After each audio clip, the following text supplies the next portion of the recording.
Hello students, good morning. So today we start a continuation of chapter 3, classification of business activities, and we have already completed the some part of chapter 3.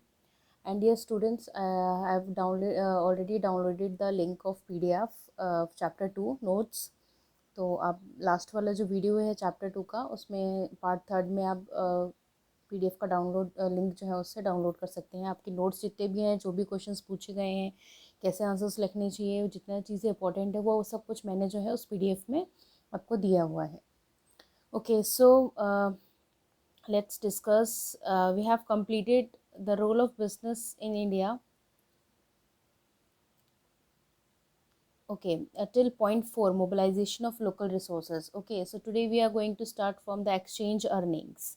Now, what is exchange earnings? Exchange earning means कि जब आप अपने country में कुछ भी बनाते हैं और जब आप उसको इम्पोर्ट करते हैं, ठीक है, या आप दूसरी कंपनी से एक्सपोर्ट कराते हैं, तो वो क्या हो जाता है, जब आप उसकी करेंसी को एक्सचेंज करते हो तो वो क्या हो जाता है, वो आपकी एक अर्निंग्स हो जाती है। लेकिन अर्निंग जब आप एक्सपोर्ट करते हो तब नहीं होता, लेकिन जब आप इम्पोर्ट करते हो, सॉरी, जब आप इंपोर्ट करते हो तब आपकी क्या होती है, अर्निंग्स इतनी नहीं होती। जब आप एक्सपोर्ट करते हो तब आपकी अर्निंग्स ज़्यादा होती है, ठीक है। यानी कि जब आप अपना सामान क्या है यहाँ अपनी कंट्री से दूसरी कंट्री में भेजते हो तब क्या होता है, तब आपकी इंडिया की जो अपनी कंट्री के नेशनल इनकम है वो क्या होती है, वो बढ़ जाती है।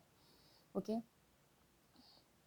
Next is egalitarian society. Now, what is the meaning of egalitarian? Egalitarian means the person who believes in the equality of all the people. Okay, later we have already discussed that कि कोई भी industries हो उसमें क्या होना चाहिए, equalisation होना चाहिए, कि उसमें मैन हो, वुमेन हो, या कोई भी हो, तो उसमें क्या हो, किसी भी तरीके का कोई भी भेदभाव नहीं होना चाहिए, सबको इक्वली डिस्ट्रीब्यूशन ऑफ इनकम मिलनी चाहिए। Okay, next is feeder to larger industries. Small scale sector is complementary to the large scale industries. Small scale industries manufacture various types of components, spare parts, tools, and accessories which are required by the larger scale sector. Small firms also distribute the goods produced by large scale firms. Okay, so the small scale companies जो होती हैं, sectors जो होते हैं, वो क्या है, एक तरीके से कॉम्प्लीमेंट्री होती है लार्ज स्केल की। क्यों? क्योंकि जो स्मॉल स्केल कंट्रीज होती है वो क्या करती है, वो छोटी छोटी चीज़ों पार्ट्स को बनाती हैं, ठीक है, और फिर वो पार्ट्स क्या होते हैं, वो हमारी बड़ी कंपनियों में जाते हैं और वो बड़ी कंपनियों में उसमें जो भी मशीनरी, इक्विपमेंट या टेक्नोलॉजी को भी यूज़ हो रही है तो उसमें वो उसको यूज़ करते हैं। Okay, next is social advantage. Small scale units offer opportunity of an independent way of life with the small means. They offer saving in social overheads like education, housing, and medical facilities by taking industry nearer to the people. They help to raise per capita income and standard of living in the country. Okay, so in this point, social advantage, वो क्या बोल रहे हैं कि small scale क्या करता है कि वो लोगों को अपॉर्चुनिटी देता है फॉर एन इंडिपेंडेंट वे, और employment we can say that, कि हर छोटी छोटी कंपनियों में क्या वो लोगों को जॉब प्रोवाइड कर रहा है और अपनी कैपेबिलिटी को निकालने का एक मौका देता है कि आप जिसमें भी बेस्ट हो वो आप काम अपना कर सकते हो, ठीक है। And they offer savings in social overheads like education, housing, medical facilities by taking industry nearer to the people. Okay, they help to raise per capita income and standard of living in the country. इससे क्या होगा, जो छोटी कंपनियों में भी लोग employment मिलेगा, उनको लार्जर फैक्ट्रीज में भी मिलेगा, तो इससे क्या होगा, जो हमारी कंट्री का जो पर कैपिटा इनकम है और जो स्टैंडर्ड ऑफ लिविंग है वो इंक्रीज होगा. A system of widely diffused ownership permits wider participation of people in the process of economic development. Small scale sector provides a base for democracy, socialism, and self-government. Okay. तो इसलिए small scale क्या करता है, वो एक base तैयार करता है, ठीक है। तो वो एक बेस तैयार करता है किस चीज़ के लिए, कि एक डेमोक्रेटिक मतलब क्या हो गया, इंडिपेंडेंसी के लिए, सोशलिज्म, ठीक है, यानी कि वो सोशली लोगों को कनेक्ट करता है, ठीक है। नेक्स्ट सेल्फ गवर्नमेंट, यानी कि वो अपने खुद का एक मालिक होता है, ठीक है। क्या अगर आपको आपकी कैपेबिलिटीज़ पता है तो आप क्या होगा, आप उतना ही अच्छा उस चीज़ में काम करोगे, ठीक है। तो ये क्या होता है, सब स्मॉल स्केल सेक्टर जो है ये सब एक बेस प्रोवाइड करता है लोगों को एम्प्लॉयमेंट देने के लिए. So small scale enterprise provides an excellent opportunity to young men and women with limited money to start their own business and thereby become entrepreneurs. ठीक है, तो ये क्या चीज़ होती है, जब वो बेस देते हैं लोगों को तो लोग क्या करते हैं, अपनी जो कैपेबिलिटीज़ है उसको और फिनिशिंग कर देते हैं और अच्छे से उसको बढ़ाते हैं। और ये क्या करते हैं दे और इसी से they get help by become a entrepreneurs. Okay, small business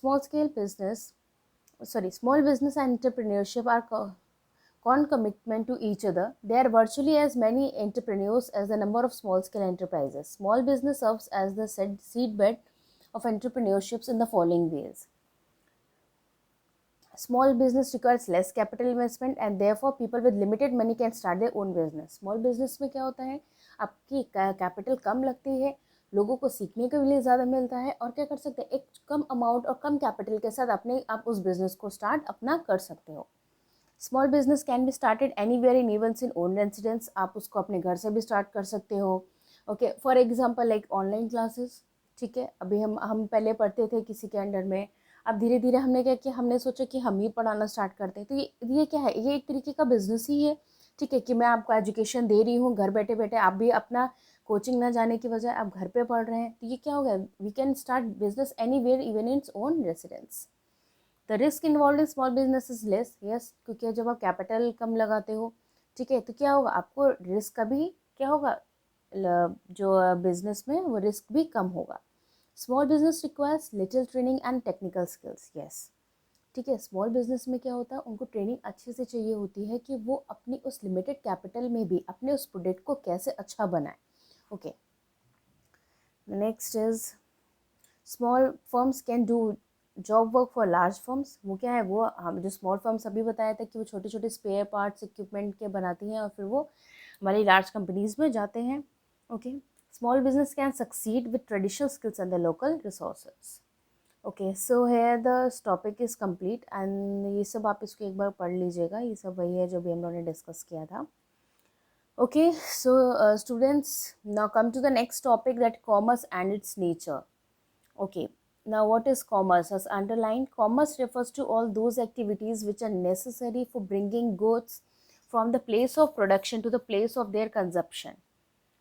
ठीक है, कॉमर्स का क्या हो गया, कॉमर्स एक एक्टिविटी है जो क्या बताती है कि for bringing goods from the place of production, यानी कि जहाँ से गुड्स बन रहा है और जहाँ हम गुड्स को कंज्यूम कर रहे हैं, ये जो पूरा प्रोसीजर होता है उसी को हम क्या बोलते हैं, that is known as commerce.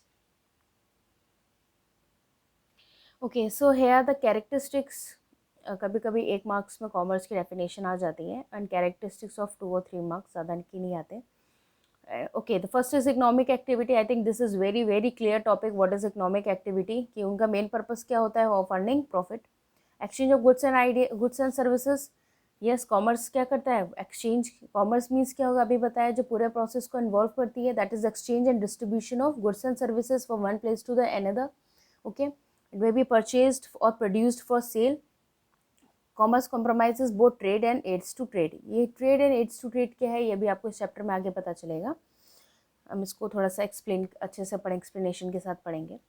Profit motive, yes, हमारा मेन का जो कमर्शियल एक्टिविटीज़ होती है, हमारे बिजनेस होता है, उसमें हमारा मेन क्या होता है, ऑब्जेक्टिव, टू अर्न प्रॉफिट।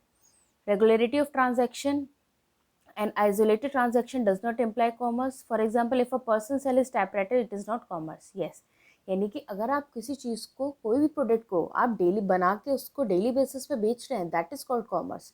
लेकिन अगर आपने अपनी कोई पर्सनल चीज़ आप अपने फ्रेंड को बेच रहे हो या किसी भी को सेल कर दिया, तो वो कॉमर्स नहीं कहलाएगा। ओके, तो आपकी उस प्रोडक्शन में रेगुलरिटी होनी चाहिए कि आप उस चीज़ को कंटिन्यूसली मार्केट में उसको सेल कर रहे हो। क्रिएशन ऑफ यूटिलिटीज, यस, आपकी किसी भी चीज़ में क्या होना चाहिए, क्रिएटिव होना चाहिए, टाइम यूटिलिटी होनी चाहिए। Commerce creates several type of utilities, it creates place utility, time utility है, हम लोगों ने फर्स्ट चैप्टर में भी पढ़ा था। प्लेस यूटिलिटी का मतलब क्या होता है कि प्लेस ऑफ प्रोडक्शन से जब प्लेस ऑफ कंजप्शन में जाता है, उसको बोलते हैं हम प्लेस यूटिलिटी। एंड जब हम अपने गुड्स को फ्यूचर के लिए हम उसको सेव कर लेते हैं, तो वो क्या कहा जाता है, time utility. Part of business, commerce is a part of business. It is also a branch of economics. Economics is the study of human beings and consumers and producers. Okay, आप लोग इकोनॉमिक्स भी पढ़ रहे होंगे, तो उसमें आपने definition भी पढ़ी होगी कि इकोनॉमिक्स क्या होता है। इकोनॉमिक्स क्या है, it's a study of human being of a consumer and producer. So basically जो ये सब्जेक्ट कॉमर्स है वो क्या है, वो यही है, it's a part of our business and it is a branch of economics. And we were and we discussed about the production, distribution, selling, purchasing, okay, ये profit, ये सब क्या है, these all are the part of a commerce. I hope that characteristics are much clear. Next, functions and importance of commerce, very very very important, 4 to 6 marks में ज़रूर आते हैं ये. The exchange of goods is a complex process beset with several types of hindrances. Hindrances means रुकावटें. Okay, commerce removes these hindrances. तो commerce क्या करती है, इन सभी चीज़ों को हटाती है, remove करती है. Okay, come to the point, we come directly to the functions. The main function of commerce is to remove the following hindrances. Okay, the first is hindrance of person. The hindrance refers to the lack of contact between the producers and consumers. यानी कि जब हम producer consumer से ज़्यादा interact नहीं कर पाता है, ठीक है, कमी आ जाती है. The producer is faced with the problem of finding the buyers who need the goods he has produced and who are able and willing to buy such goods. तो क्या होता है, जब प्रोड्यूसर अपने उन कंज्यूमर्स को, उन कस्टमर्स से डायरेक्टली डील नहीं कर पाता है या अपने प्रोडक्ट को उन कस्टमर्स के सामने नहीं ला पाता है, ठीक है, तो क्या होता है, उसका गुड्स जो है वो क्या होता है, वो फेल हो जाता है एक तरीके से. The consumer does not know the source of supply of goods which would satisfy his needs at price he can afford. तो कंज्यूमर क्या सोचता है, कंज्यूमर सोचता है कि उसको ये तो नहीं पता है कि वो सोर्स ऑफ सप्लाई गुड्स का कहाँ से है. उसको क्या मतलब है कि भाई अगर वो कोई चीज़ शॉप से लेने जा रहा है और उसने अगर कितने भी रुपए पे किए हों, तो वो सोचता है कि अगर हमने 10 रुपये किसी प्रोडक्ट को दिए हैं तो that customer must satisfy with his product. Okay, commerce removes the hindrance bye means of trade. Trade provides an organized market where the buyers and sellers can contact each other. ठीक है, अब trade का मतलब क्या हो गया कि where the buyers and sellers can contact each other. जब बायर और सेलर डायरेक्टली क्या करेंगे, कॉन्टैक्ट करेंगे, तो क्या होगा, it saves both producers and consumers from the time consuming and expensive exercise of locating each other. तो इसका जो इस तरह के जो लैक था वो किसने कवर किया, ट्रेड ने कवर किया. Next is hindrance of place. A major problem faced by producer is to send their goods to distant places without loss through theft, pilferage, damage, etc. ठीक है, एक अदर प्रॉब्लम क्या होती है कि जो प्रोड्यूसर्स हैं वो अपने गुड्स को सेल करें, ठीक है, या अदर किसी भी दूसरी जगह पे पहुंचाते हैं, तो उनको क्या है कि ये डर रहता है कि कहीं ऐसा ना हो चोरी हो जाए, जल जाए, डैमेज हो जाए, ठीक है, बारिश से ख़राब हो जाए, इस तरीके से. Then commerce solves this problem by means of transport, packing and insurance. तो कॉमर्स ने फिर क्या प्रोवाइड किया कि हम क्या देंगे, हम मीन्स ऑफ ट्रांसपोर्ट में आपको पैकिंग एंड इंश्योरेंस देंगे. ठीक है, इंश्योरेंस तो समझते होंगे आप लोग. Modern means of transport carry goods to far off places quickly and safely. मतलब वो क्या करता है कि वो बोलता है कि हम आपके गुड्स को सेफली हम पहुंचाएंगे, ठीक है, and they charge for some insurance. वो उनके गुड्स को अच्छे से पैक करता है और उन गुड्स को क्या करता है, इंश्योरेंस दिलाता है कि अगर इसमें कुछ भी हुआ तो उसकी क्या होगी, जो भी उसमें आपकी मनी लॉस हुआ है वो रिकवर किया जाएगा. Next is hindrance of time. In modern industry, goods are produced on a large scale in anticipation of demand. There is usually a time gap between the production and the consumption of goods. Okay, यानी कि हर एक production की जो demand है वो हमारे ये कह सकते हैं कि हर एक लार्ज स्केल पे होती है, कोई भी चीज़ हो, ठीक है, अगर वो कॉमनली यूज़ में आ रही है तो, ठीक है, तो there is usually time gap between the production and consumption of good. यानी कि उसको बनाने से लेकर उसको कंज्यूम करने के बीच का जो टाइम है वो क्या है, वही है production and consumption of good. Therefore, it becomes necessary to store the goods until they are sold. The problem is solved by warehousing और storage. यानी कि जब हम प्रोडक्ट को ज़्यादा से ज़्यादा बनाते हैं, उसका प्रोडक्शन करते हैं, फिर हम उसको सेल करते हैं, लेकिन अगर एक पॉइंट बीच में ऐसा आता है कि प्रोडक्शन तो हो रहा है लेकिन सेल नहीं हो रहा, तो हम उन गुड्स का क्या करेंगे, उस गुड ये भी क्या होगा, एक प्रॉब्लम है. तो इसका क्या कॉमर्स ने क्या फंक्शन निकाला कि हम क्या करेंगे, the problem is solve by warehousing और स्टोरेज. वेयर हाउस का मतलब क्या होता है, जो कोल्ड स्टोरेजेस होते हैं जिसमें हम क्या करते हैं, अपने एक्स्ट्रा गुड्स जो भी होते हैं उसको उसमें हम स्टोरेज करके रखते हैं कि आगे फर्दर कभी भी हमें उस प्रोडक्ट का यूज़ होगा तो हम उसको यूज़ करेंगे. Okay, hindrance of exchange. Buying and selling of goods between persons living in different places require a common medium of payment. Money serves as common medium of payment. However, convenient and safe means of payment are required to settle the transactions. Banks have to remove the obstacle in the process of exchange by making and collecting payments on behalf of their clients. Now, businessmen can send money from one place to another in form of bank draft, check, etc. Without facing any risk. ये exchange का मतलब क्या हो गया कि मैं आपके goods को लेके आपके पास आ रही हूँ, तो व्हाट आई वांट मनी, लेकिन अगर मैं बाय कैश ऑन हैंड लेके जाऊँगी तो हो सकता हो मेरे को रिटर्न में वो पैसा कोई चोरी भी कर ले, कोई मेरे से कहीं गिर जाए. ठीक है, तो इसीलिए इस चीज़ को भी सॉल्व करने के लिए क्या किया गया कि बैंक ड्राफ्ट, चेक, इस तरह की चीज़ें बनाई गई कि हम आपको वो बैंक ड्राफ्ट या चेक देंगे पैसों का, और आप क्या करेंगे, आप उसे बैंक में लगाएंगे and you will get the money. I hope this point is much clear, and still if you don't have if you have any problem in this point, because these functions are very very important students, ये 4 to 6 marks के ज़रूर और हर साल पूछे जाते हैं, and फिर भी आपको ऐसा लगा कि कोई पॉइंट नहीं समझ में आया, just comment me in the comment section. Next is hindrance of risk. During transportation and storage, there are several possibilities of loss or damage of goods. ये भी एक तरह की रुकावट है. ठीक है, there also exist risk of theft, burglary, deterioration, fire, etc. These risks cause anxiety among businessmen and discourage them for investing money in business. इस तरह की जब कुछ भी होता है, लोगों को लॉस हो जाता है, उनकी शॉप जल जाती है या सब कुछ चीज़ चोरी हो जाती है, तो वो क्या हो जाते हैं, वो डिस्करेज हो जाते हैं फिर से दोबारा से उस अपने ही उस बिज़नेस को स्टार्ट करने के लिए. तो इसीलिए इसी चीज़ को कवर करने के लिए क्या किया गया है, insurance. Insurance helps to remove the hindrance of risk by compensating businessmen for financial losses. ठीक है, हम कोई भी कंपनी को, हम कोई भी बिजनेस को स्टार्ट करते हैं या ठीक है, तो क्या इसके लिए ज़रूरी होता है कि आप अपने उस बिज़नेस का इंश्योरेंस करा लें. ठीक है, तो इंश्योरेंस क्लेम करने पे क्या होता है, अगर उसमें कोई भी आपको कुछ भी लॉस होता है तो वो क्या करता है, वो बैंक आपके उस इंश्योरेंस के थ्रू आपको कवर करती है, आपको उतना पूरे का पैसों का लॉस नहीं होता है. Next is hindrance of knowledge. Often a producer or merchant finds it difficult to sell his goods and services because consumers are not aware of their benefits and uses.